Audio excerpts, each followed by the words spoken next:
Hello guys, I'm going to show you my fix for the RedCat Shredder Center Differential.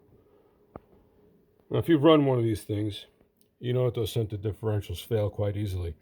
The fact that RedCat had the nerve to put a plastic gear on a differential is beyond anybody's comprehension. Anyway, those differentials certainly don't last very long. My fix is a permanent fix.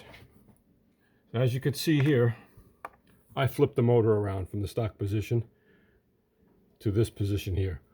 This mount, the motor mount, is from an Arrma Typhon.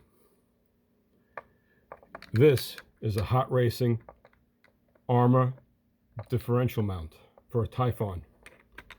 If you could see in there, you'll see a hot racing spool with a metal gear on it.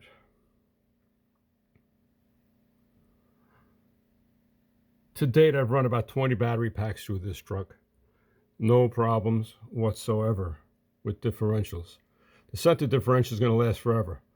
The next issue would be the front and rear differential grenading, which is probably going to happen soon.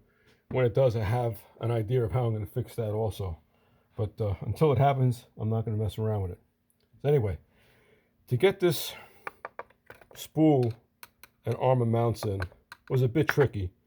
So if you look at the stock mounts, the way that this bracket here would support the front and the rear suspension,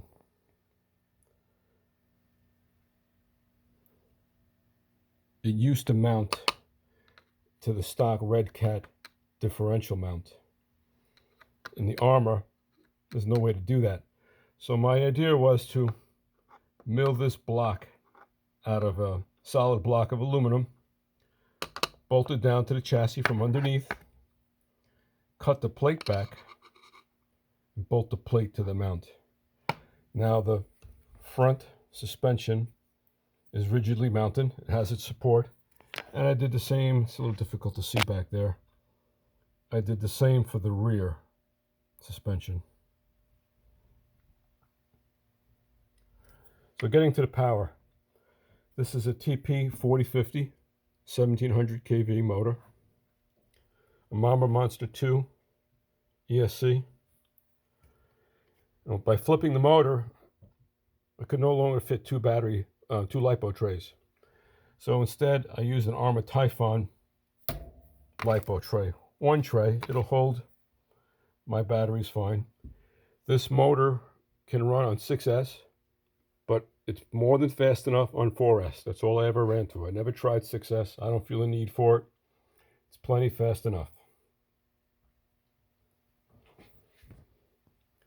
The downside to having a spool, well, there's two kind of.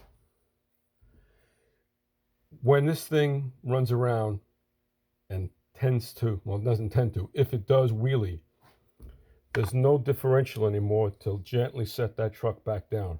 You have to back off on the throttle because with the front wheels in the air and a spool in the center, the rear wheels are still pushing this vehicle forward. And it'll just continue to go forward and roll over, flip over. So you have to get used to when it's in the air, if it does bounce in the air, you have to back off on the throttle a little bit. The other downside I could possibly see is this may not be the ideal setup to run on asphalt. I think that with a center spool running on asphalt on turns, you might stress the drivetrain pretty much.